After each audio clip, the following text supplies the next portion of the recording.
Assalamualaikum warahmatullahi wabarakatuh. Sahabat-sahabat pemirsa dari manapun Anda berasal, khususnya mahasiswa Universitas Islam Negeri Sayyid Ali Rahmatullah Tulungagung yang saya banggakan.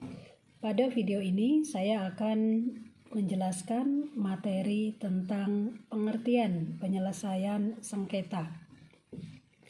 Video ini saya buat sebagai bahan belajar untuk mata kuliah penyelesaian sengketa ekonomi syariah yang diselenggarakan oleh program studi hukum ekonomi syariah S2. Baik, saya mulai dari pengertian sengketa. Sengketa secara bahasa menurut Kamus Besar Bahasa Indonesia artinya sesuatu yang menyebabkan perbedaan pendapat. Makna yang lain adalah pertengkaran, pertikaian, perbantahan, perselisihan, dan perkara. Itu secara bahasa atau bisa disebut juga dengan makna lain dari sengketa. Kata kuncinya di sini adalah perbedaan pendapat. Nah, perbedaan pendapat tentu melibatkan dua pihak atau lebih. Nah, kemudian secara istilah atau secara terminologis, saya mengutip pendapat dari Nurnaningsih Amriani. Sengketa merupakan perselisihan yang terjadi antara para pihak dalam perjanjian karena adanya wan prestasi yang dilakukan oleh salah satu pihak dalam perjanjian tersebut. Nah, menurut pengertian yang disusun oleh Nurnaningsih ini, sengketa itu bermula dari adanya perjanjian yang dibuat oleh para pihak. Para pihak dalam hal ini tentu minimal dua pihak, bisa lebih.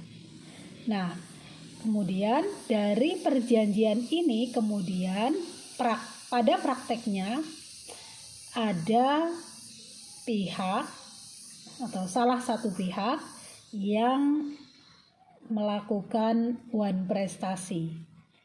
Wan prestasi itu adalah tidak memenuhi apa yang harus dia tunaikan. Dalam bahasa lain, kewajiban. Nah, perjanjian adalah satu hubungan hukum antara dua pihak atau lebih yang menimbulkan akibat hukum. Nah, akibat hukum itu adalah hak dan kewajiban. Maka kalau salah satu pihak tidak melaksanakan kewajibannya, menurut Nurnaningsih ini bisa kemudian berujung pada timbulnya sengketa. Nah, kemudian pengertian lain saya kutip dari pendapat Takdir Rahmadi. Sengketa adalah situasi dan kondisi di mana orang-orang saling mengalami perselisihan yang bersifat faktual maupun perselisihan menurut persepsi mereka saja. Nah, pada pengertian yang kedua ini terdapat penekanan yang berbeda dari pengertian sebelumnya. Kalau pengertian sebelumnya penekanannya ada pada awal mula terjadinya sengketa, yaitu adanya perjanjian yang dibuat oleh para pihak yang kemudian salah satu pihak tidak menjalankan kewajibannya, yang dalam bahasa hukum perdata disebut wan prestasi. Nah, sedangkan menurut Takdir Rahmadi ini sengketa itu adalah situasi di mana orang-orang mengalami perselisihan. Dalam hal perselisihan ini, kedua pengertian ini sama. Nah, tetapi menurut Takdir Rahmadi ada penjelasannya, yaitu bisa perselisihan itu bersifat faktual, bisa pula subjektif artinya menurut persepsi para pihak saja. Faktual itu artinya fakta, bisa ada faktanya, ada betul-betul perselisihan nyatanya.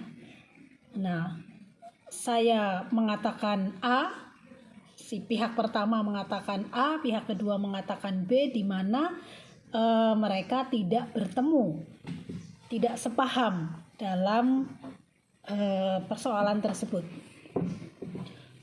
Misalnya pihak A mengatakan saya sudah bayar, pihak B mengatakan saya belum menerima uang pembayaran. Nah, itu adalah perbedaan pendapat atau perselisihan.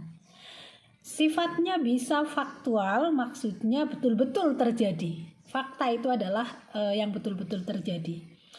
Nah, tetapi bisa juga sifatnya menurut persepsi mereka saja.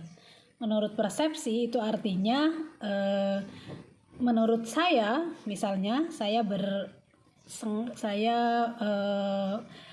sudah membayar biaya atau harga barang yang saya beli, kemudian penjual yang menjual barangnya kepada saya mengatakan belum menerima. Nah, tetapi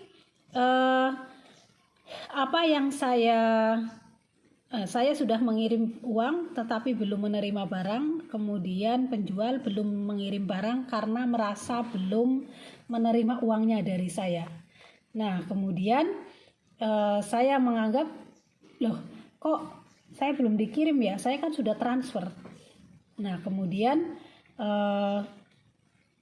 yang penjual mengatakan ini orang order barang tapi tidak bayar-bayar. Ya, saya belum kirim barangnya. Nah, itu artinya dalam persepsi mereka saja, belum dinyatakan. Nah, kalau faktual itu sudah dinyatakan. Misalnya saya mengatakan, Mbak atau Kak, dalam online shop saya sudah transfer, kenapa belum dikirim? Ini sudah hari ketiga. Kemudian pemilik online shopnya mengatakan, saya belum menerima pembayarannya Mbak, jadi saya tidak kirim. Misalnya begitu. Nah, itu adalah adanya perbedaan pendapat. Saya menyatakan pendapat saya sudah mengirim. Pendapat penjual dia belum menerima. Nah, itu adalah ada perbedaan pendapat antara pihak satu dengan pihak dua. Kemudian di situ terdapat perselisihan. Nah, baik faktual maupun persepsi masing-masing saja. Ini menurut takdir Ahmadi sudah disebut sebagai sengketa. Nah, kemudian saya mengutip dari buku Profesor Sulistyowati Irianto tentang fase-fase terjadinya sengketa. Ada 3 fase, yaitu fase pra-konflik, fase konflik, dan fase sengketa. Fase itu artinya tahapan. Menurut pendapat ini, sengketa itu tidak tiba-tiba terjadi, tetapi ada permulaannya. Nah, permulaannya itu disebut dengan fase atau tahap pra-konflik dan tahap konflik. Dalam bahasa yang lain, 3 fase ini disebut dengan yang pertama monodik, mono itu 1, yang kedua diadik, di itu 2, yang ketiga triadik, tri itu 3. Nah, maksudnya bagaimana? Saya jelaskan. Pada fase pertama yang disebut dengan prakonflik, ciri-cirinya atau keadaannya adalah seseorang atau sekelompok orang merasa ada ketidakadilan. Kemudian mereka menyatakan perasaan diperlakukan tidak adil itu melalui keluhan. Keluhan pada siapa? Bisa pada teman, bisa pada orang-orang di sekitarnya. Misalnya begini, sebagai contoh beli barang di online shop tadi, saya merasa sudah transfer. sudah terverifikasi. Bahkan saya sudah menerima bukti email yang memberitahukan bahwa pembayaran Anda sudah terverifikasi, barang akan segera diproses, misalnya begitu. Nah, saya sudah mendapatkan pemberitahuan pembayaran sudah terverifikasi, maka menurut saya pembayaran saya tidak ada masalah. Nah, normalnya kalau sudah dibayar, kalau misalnya menggunakan marketplace itu ada batas waktu pemrosesan, misalnya 2 kali 24 jam. Nah, maka normalnya sebelum 48 jam barang saya sudah diproses. Sudah diproses itu berarti sudah dikemas, kemudian sudah dipanggilkan kurir dan sebagainya. Tetapi saya lacak dari aplikasi online shop saya, ternyata tidak ada respon dari penjual.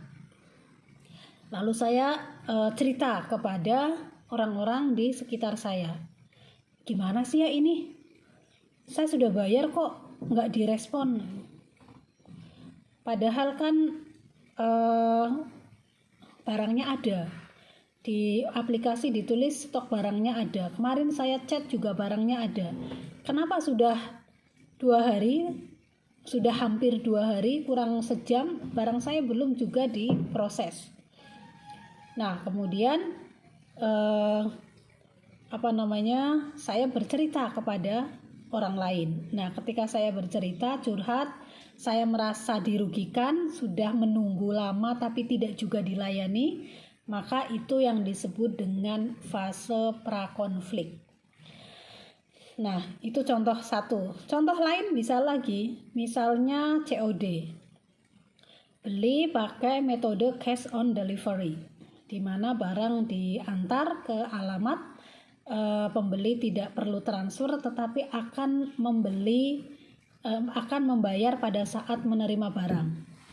Nah, tahap prakonflik di sini bisa dicontohkan dalam konteks pembelian barang melalui mekanisme COD ini. Misalnya kurir sudah mengantar, barangnya sudah diterima pembeli. Nah, ketika dibuka ternyata antara apa yang dia order dengan yang dia terima itu tidak sama. Ordernya selimut, ternyata yang datang spray. Misalnya begitu. Nah, ketika seseorang mendapatkan haknya berbeda dari apa yang diperjanjikan, maka di situ bisa timbul yang namanya perasaan dirugikan, perasaan sakit hati, perasaan diperlakukan tidak adil. Sudah jelas deskripsinya, sudah klik barangnya benar, sudah tanya melalui chatting, ternyata yang dikirim tidak sama dengan yang disepakati melalui aplikasi. Nah, ini kan berarti ada yang merasa dirugikan. Nah, kemudian setelah terjadinya fase ini, fase prakonflik, meningkatlah eskalasi sengketa itu pada tahap konflik. Tahap konflik ini ditandai dengan adanya keluhan atau perasaan dirugikan tadi, perasaan diperlakukan tidak adil itu disampaikan kepada pihak yang bersangkutan. Kalau prakonflik itu kan disampaikan kepada orang lain. Misalnya saya marah sama kurir, Mas, ini kok barangnya beda ya? Saya kan pesennya ini. Nah, biasanya kurir itu karena tidak merasa tanggung jawab terhadap barang, maaf Bu, saya hanya mengantar. Nah, tapi saya sudah menyampaikan bahwa saya tidak mendapatkan hak saya, atau bisa juga saya cerita ke tetangga saya.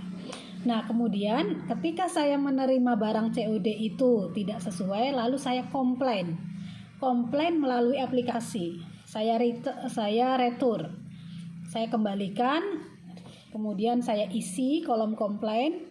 Nah, itu artinya saya dengan pihak penjual itu berada dalam fase konflik. Nah, Fase konflik karena apa? Karena keluhan yang saya alami sudah saya sampaikan kepada pihak yang saya anggap merugikan kepentingan saya. Nah, ini yang namanya dua arah. Nah, kalau tadi monodik satu arah, sekarang sudah dua arah, namanya monodik atau konflik. Kemudian setelah fase ini terjadi, maka suatu sengketa meningkat lagi pada eskalase berikutnya. Berikutnya apa? Berikutnya adalah pelibatan pihak ketiga. Pihak ketiga ini bisa merupakan pihak publik atau masyarakat umum yang direpresentasikan atau diwakili oleh lembaga-lembaga yang memang berwenang menangani sengketa. Misalnya ketika saya komplain kepada penjual, tetapi penjual tidak merasa merugikan saya, dia menganggap bahwa apa yang dikirim itu sudah benar, lalu saya bersikeras bahwa yang dikirim tidak benar, tidak sesuai perjanjian, maka saya pergi ke pengadilan. Saya pergi ke pengadilan, kemudian menyampaikan gugatan kepada pemilik online shop karena barang saya banyak. Saya pesan 100 selimut yang dikirim 100 spray. Nah, itu saya dirugikan, saya menggugat lewat pengadilan kepada pemilik all shop itu. Nah, ketika saya sudah melibatkan pengadilan atau pengadilan itu adalah lembaga publik, maka saya dan pemilik online shop itu artinya sudah sampai pada taraf sengketa yang sebenarnya. Kami bersengketa melalui pengadilan. Nah, yang lain lagi misalnya tidak lewat pengadilan, tetapi lewat lembaga arbitrase. Saya malas datang ke pengadilan karena prosedurnya terlalu rumit. Saya malas juga menyewa pengacara, maka saya pergi ke badan arbitrase. Nah, badan arbitrase adalah lembaga publik. Nah, ketika saya melibatkan badan arbitrase, itu artinya saya dan pemilik online shop itu sudah sampai pada tahap sengketa yang sebenarnya. Nah, kemudian lembaga publik yang lain bisa juga mediator. Saya misalnya menunjuk orang tertentu untuk menengahi sengketa antara saya dengan pemilik all shop itu.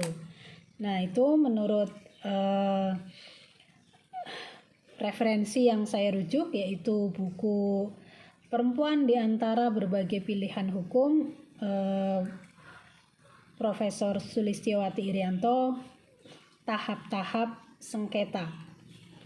Nah, kemudian saya lanjutkan pada pengertian ekonomi syariah. Ekonomi syariah saya kutip dari kompilasi hukum ekonomi syariah. Ekonomi syariah adalah usaha atau kegiatan yang dilakukan oleh orang per orang, kelompok orang, badan usaha yang berbadan hukum atau tidak berbadan hukum dalam rangka memenuhi kebutuhan yang bersifat komersial dan tidak komersial dengan menggunakan prinsip syariah. Ini adalah pengertian ekonomi syariah. Nah, maka ketika digabung antara sengketa dengan ekonomi syariah, karena yang sedang kita bicarakan adalah pengertian sengketa ekonomi syariah, bisa disederhanakan pengertiannya menjadi sengketa ekonomi syariah adalah perselisihan yang terjadi antara orang per orang, kelompok orang, badan usaha, baik yang berbadan hukum atau tidak berbadan hukum, dengan orang per orang, kelompok orang, badan usaha yang berbadan hukum atau tidak berbadan hukum lainnya dalam rangka usaha atau kegiatan untuk memenuhi kebutuhan hidup, baik yang bersifat komersial maupun tidak komersial yang dilakukan atas dasar prinsip syariah. Nah, pengertian yang panjang ini akan saya jelaskan secara lebih detail, dimulai dari subjeknya. Siapa yang bisa menjadi subjek sengketa ekonomi syariah? Menurut pengertian ini ada 4. Yang pertama adalah orang per orang. Yang dimaksud dengan orang per orang adalah manusia secara natural. Orang, ya, ada fisiknya, memang manusia, ya. Individu, manusia sendirian. Nah, saya membeli barang di online shop dengan akun milik saya sendiri, kemudian rekening atas nama saya sendiri, dan di akun itu ada KTP saya. Nah, itu adalah artinya orang per orang. Kemudian yang kedua bisa kelompok orang. Nah, perbedaannya di sini, kalau orang per orang itu individual, 1 orang. Kalau kelompok orang berarti 2 orang atau lebih. Misalnya apa? Misalnya firma hukum. Firma adalah persekutuan atau kumpulan dari orang, kumpulan dari individu. Nah, kemudian bisa juga badan usaha. Badan usaha itu artinya lembaga. Lembaga, bukan orang per orang, melainkan lembaga. Lembaga yang didirikan untuk kepentingan usaha. Bisa disebut juga perusahaan. Nah, badan usaha ini ada 2 macam. Ada badan usaha yang berbadan hukum, ada juga badan usaha yang tidak berbadan hukum. Yang berbadan hukum misalnya adalah koperasi, kemudian perseroan terbatas. Adapun yang tidak berbadan hukum, contohnya adalah CV atau persekutuan komanditer. Nah, itu adalah badan usaha yang tidak berbadan hukum. Maka PT, koperasi, CV, individu, firma itu bisa menjadi subjek dalam sengketa ekonomi syariah. Nah, maka sengketa ekonomi syariah itu bisa terjadi antara individu dengan individu, bisa pula antara individu atau orang per orang dengan kelompok orang. Misalnya seseorang menggugat sebuah firma hukum, nah, atau yayasan. Seseorang menggugat yayasan. Yayasan itu adalah kumpulan beberapa orang. Nah, kemudian orang per orang dengan badan usaha berbadan hukum. Mantan karyawan menggugat PT misalnya karena sengketa soal gajinya yang belum dibayar, misalnya seperti itu. Kemudian bisa juga antara badan hukum dengan badan hukum. Antara badan hukum yang antara badan usaha dengan badan usaha bisa, baik yang satu berbadan hukum, sama-sama berbadan hukum, maupun sama-sama tidak berbadan hukum. CV dengan CV bersengketa bisa. CV dengan PT bisa. Yang satu berbadan hukum, yang satu tidak. Nah, itu maksudnya. Kemudian unsur-unsur dalam sengketa ekonomi syariah tadi subjeknya sudah, kemudian objeknya. Objeknya adalah kegiatan atau usaha. Usaha yang dimaksudkan untuk memenuhi kebutuhan hidup manusia. Nah, maka dalam hal ini kegiatan atau usaha itu lingkupnya sangat luas. Bisa jual beli, bisa sewa menyewa, bisa pinjam meminjam, bisa hibah, kemudian bisa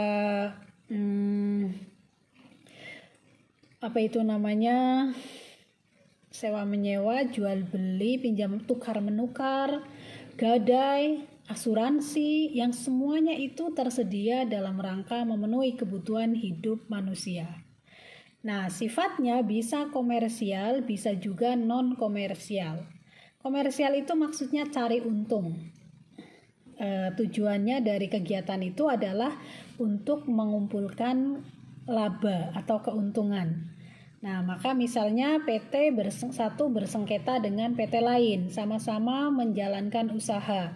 Yang satu di bidang kontraktor batubara, yang satu di bidang penyewaan alat berat misalnya.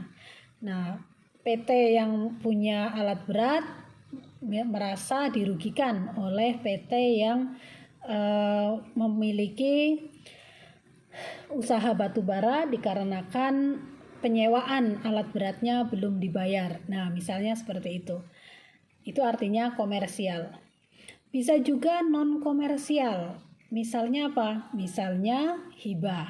Nah, hibah itu kan tidak komersial. Saya memberikan tanah kepada sebuah yayasan, kemudian kami bersengketa, berselisih pendapat. Tentang apa? Tentang misalnya saya mencabut lagi. Padahal dalam akta hibah yang saya buat itu sudah saya serahkan, tapi tiba-tiba saya cabut lagi dengan alasan misalnya saya tidak suka dengan ketua yayasan yang baru. Nah, itu artinya objek kegiatannya itu tidak komersial.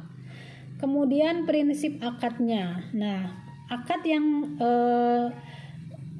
terjadi di antara para pihak yang bersengketa ini adalah akad yang tidak mengandung riba, gharar, dan maisir.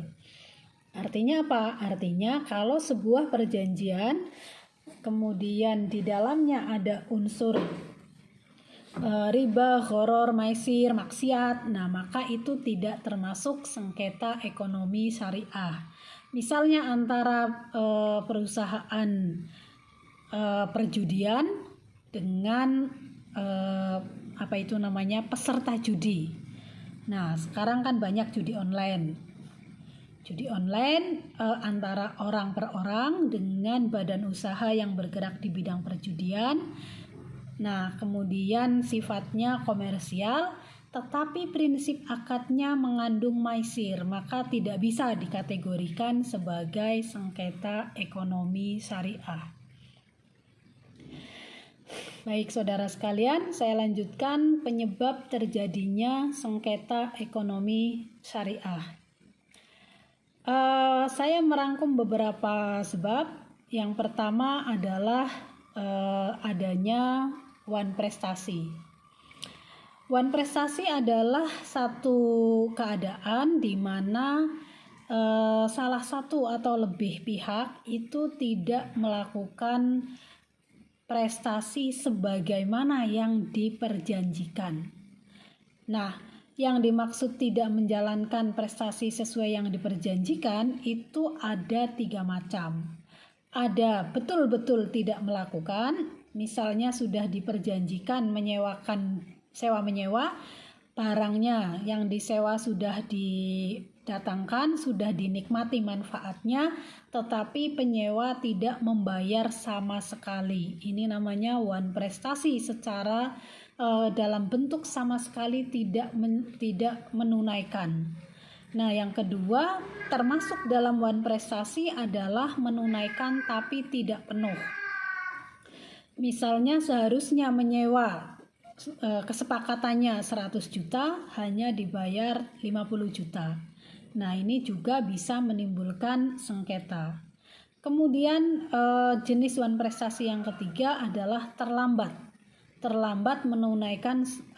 menunaikan prestasinya. Seharusnya bayar tiap tanggal 1, tapi sampai tanggal 15 belum juga dibayar. Nah, ini juga bisa menimbulkan sengketa. Kemudian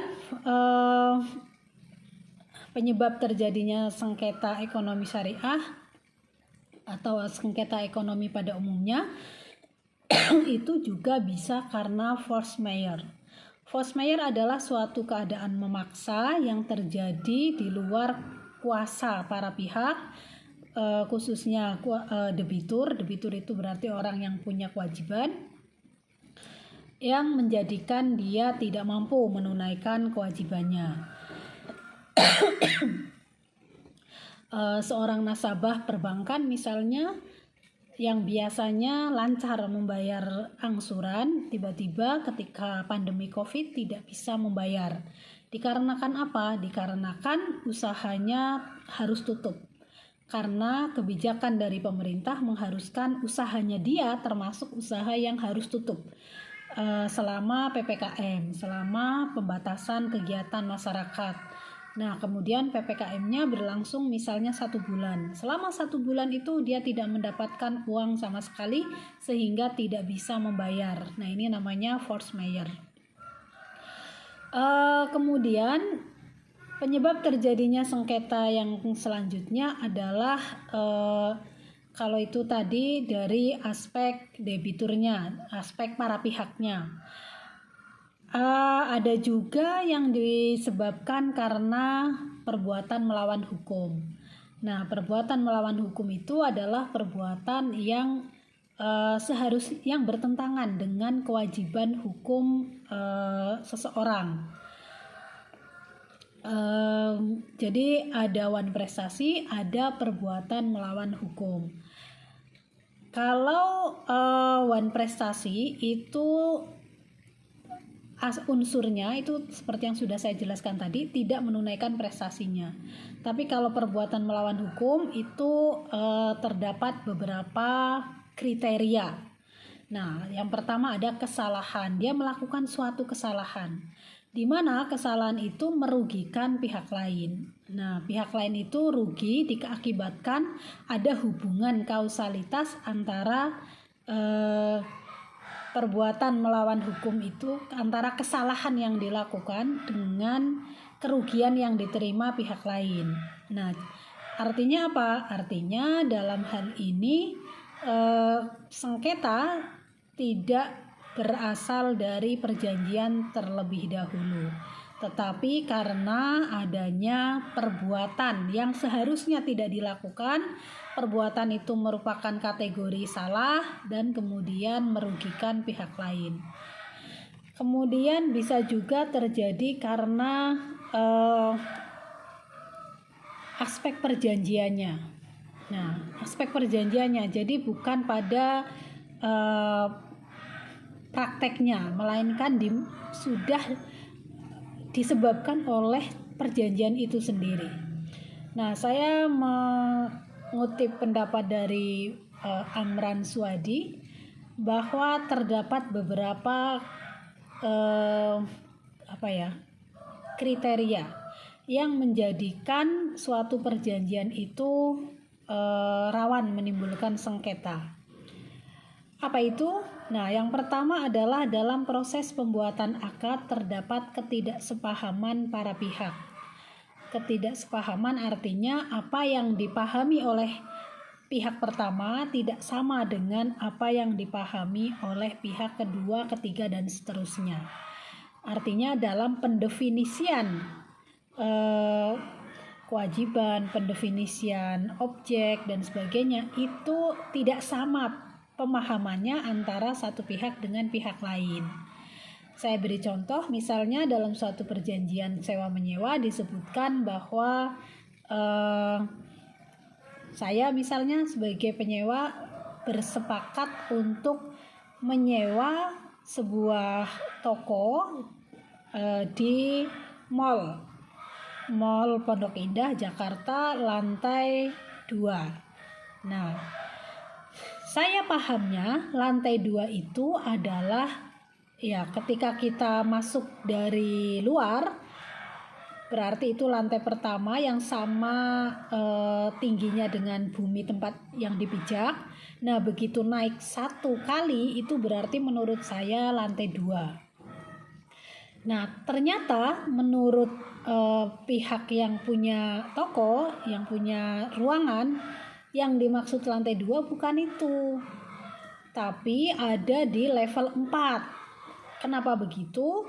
Karena di Mall Pondok Indah itu nama-nama lantainya tidak 1, 2, 3, 4 seperti itu, melainkan ada pertama dari paling bawah, namanya basement, itu ada di bawah tanah. Nah, kemudian yang sama sejajar dengan tanah, dengan permukaan bumi, itu namanya lower ground, misalnya begitu. Kemudian atasnya lagi upper ground. Atasnya lagi macam-macam namanya ya, ada UGG, kemudian baru lantai 1. Lantai 1 sebenarnya itu sudah nomor 3. Nah, lantai 2 itu ada di tingkat keempat. Nomor 1 ground, atasnya upper ground, atasnya lagi baru 1, atasnya lagi baru lantai 2. Nah, maka pemahaman saya sebagai penyewa dengan pemahaman pemilik toko itu tidak sama. Jadi ketika membuat perjanjian tidak dijelaskan yang dimaksud dengan lantai 2 itu mana. Begitu sudah saya bayar, saya datang ke mall itu, saya baru tahu ternyata ruangan yang sudah saya sewa itu bukan lantai 2 seperti ada dalam pikiran saya. Nah, kemudian bisa juga karena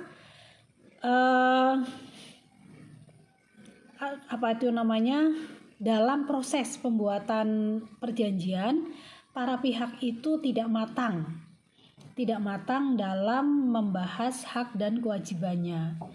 Misalnya beberapa pihak itu membuat persekutuan atau syirkah untuk mengelola atau menyelenggarakan usaha peternakan. Nah, yang dibahas apa? Yang dibahas itu modal, kemudian keuntungan, kemudian potensi kerugian, sudah. Sedangkan pengelolaan sehari-hari itu tidak dibahas. Siapa yang harus menjaga kandang, siapa yang harus membersihkan. Nah, itu tidak ada pembahasan. Ketika sudah terjadi, sudah berlangsung, itu kemudian saling lempar-melempar tanggung jawab. Ya harusnya kita sama-sama ya giliran dong.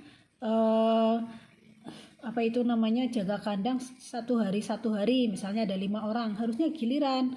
Nah, yang lain ya enggak dong, kan kita bisa sewa orang. Nah, kemudian ada pendapat lain lagi. Kalau sewa orang lebih mahal lagi, kita nggak dapat keuntungan. Nah, akhirnya berantem, berselisih. Karena apa? Karena ada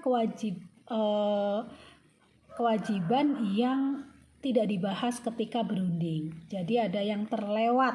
Padahal dalam prakteknya itu sangat penting, tapi tidak dibahas. Kemudian para pihak kurang bisa mencermati potensi resiko yang mungkin akan terjadi, atau bisa jadi para pihak itu secara sadar membiarkan misalnya nanti resikonya, tapi nanti kalau gini gimana, udahlah pikir nanti aja gitu. Akhirnya tidak dibahas, tidak dirundingkan. Nah, sehingga ketika betul-betul terjadi resiko itu, misalnya gimana kalau nanti harga ternak itu turun, ayam misalnya. Ketika nanti harga ayam turun atau pakan naik, nggak usah dibahas sekarang, yang penting kita jalan aja, misalnya begitu. Nah, betulan ketika terjadi harga pakan naik tinggi sekali, kemudian modal yang uang cashnya habis, sementara ayamnya harus diberi pakan, maka terjadilah perselisihan. Ini siapa yang harus membayar, ini uang sudah habis, siapa yang harus tanggung jawab, berapa. Nah, itu kemudian tidak bisa diselesaikan karena misalnya aku kan sudah menyerahkan banyak, kita kan perjanjiannya semua masing-masing 10 juta, kenapa minta lagi. Nah, itu kan berarti ada resiko yang tidak diperhitungkan sebelumnya sehingga tidak masuk dalam klausul perjanjian. Nah, kemudian bisa juga terjadi, ini yang kemudian menimbulkan sengketa adalah para pihak tidak mempunyai keahlian untuk mengkonstruksi mengkonstruksi atau menyusun pasal-pasal dalam perjanjian secara pasti, secara efektif, adil, dan efisien. Ini saya juga sering melihat karena kurang pandai berbahasa Indonesia secara baik dan benar, karena kurang pandai logika hukum, karena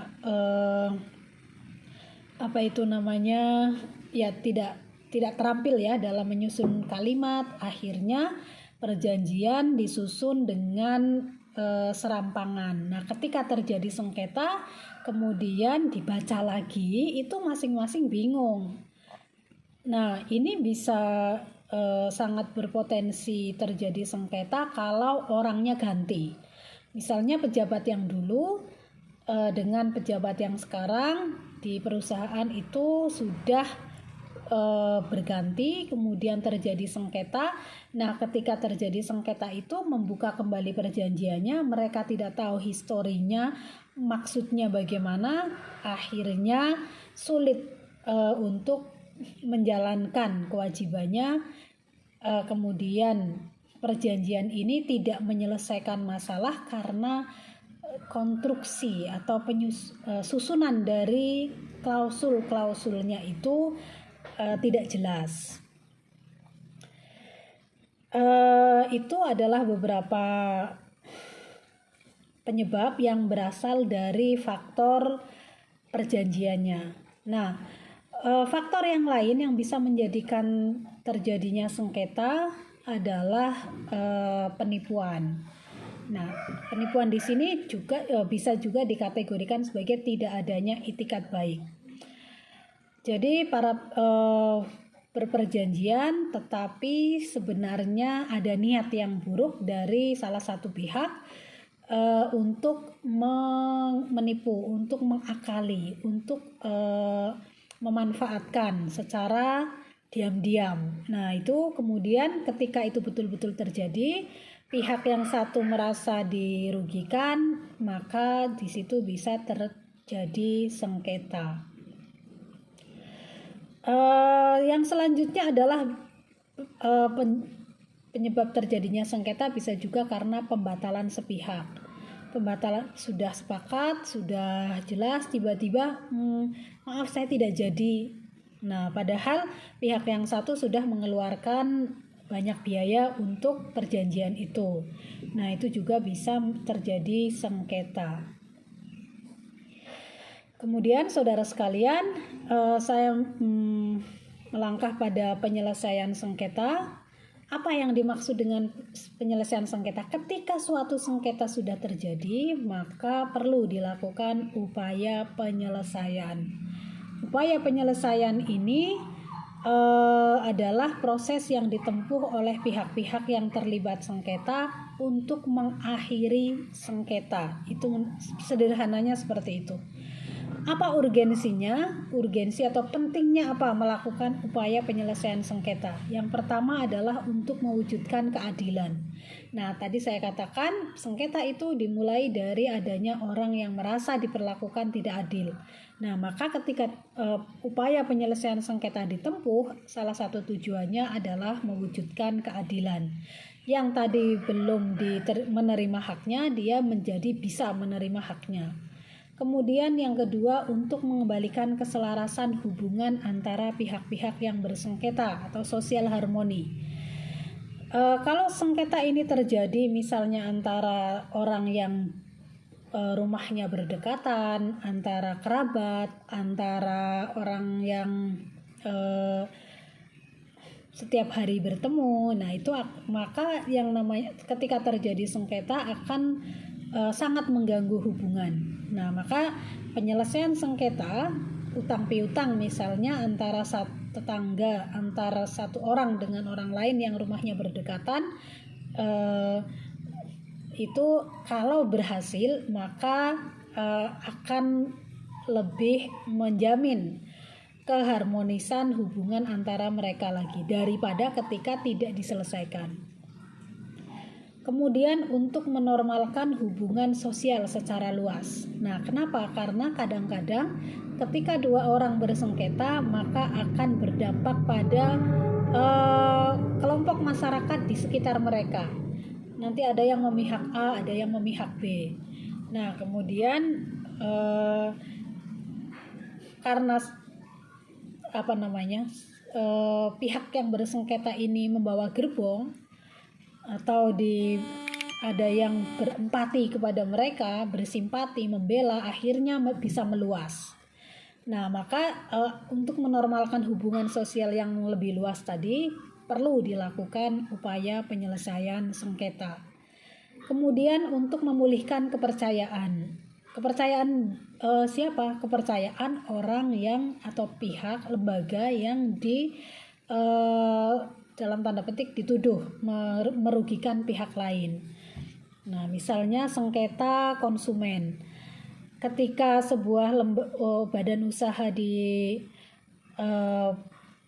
publikasikan merugikan salah satu konsumen, nah maka otomatis dalam persepsi masyarakat akan berkembang bahwa badan usaha itu reputasinya tidak baik, kredibilitasnya menurun karena pemberitaan itu, karena masyarakat mengetahui, maka kepercayaan masyarakat juga akan menurun.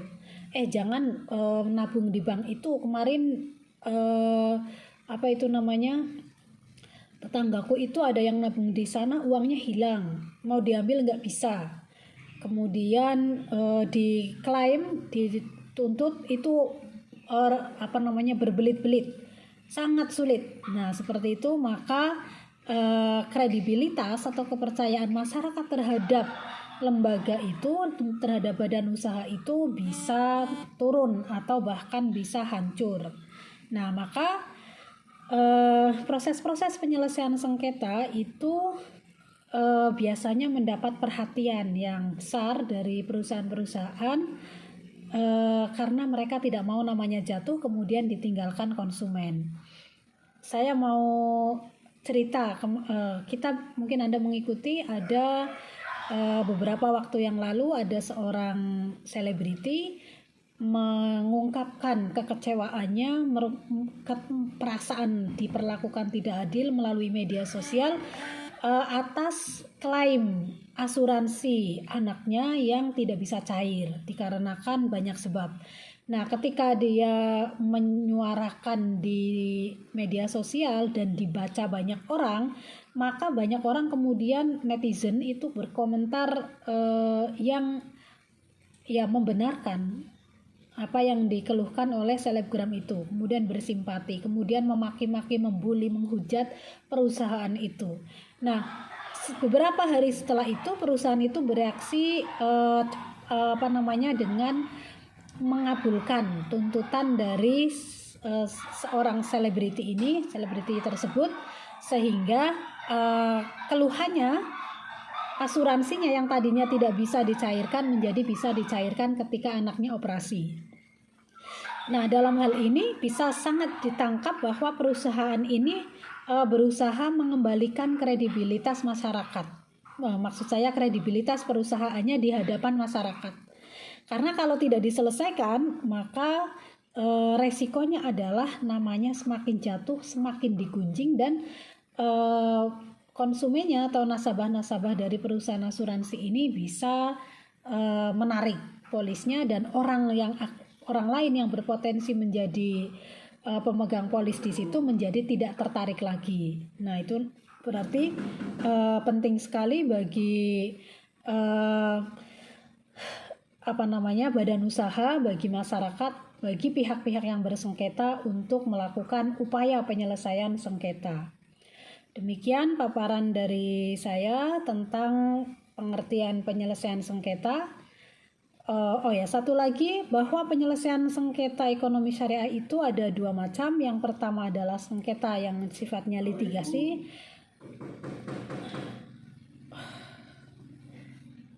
Yang kedua, penyelesaian sengketa non-litigasi. Litigasi itu artinya melalui prosedur peradilan. Yang kedua, non-litigasi melalui prosedur di luar pengadilan. Nah, itu jenis penyelesaian sengketanya. Dua topik ini akan dibahas di video yang lain. Terima kasih. Assalamualaikum warahmatullahi wabarakatuh.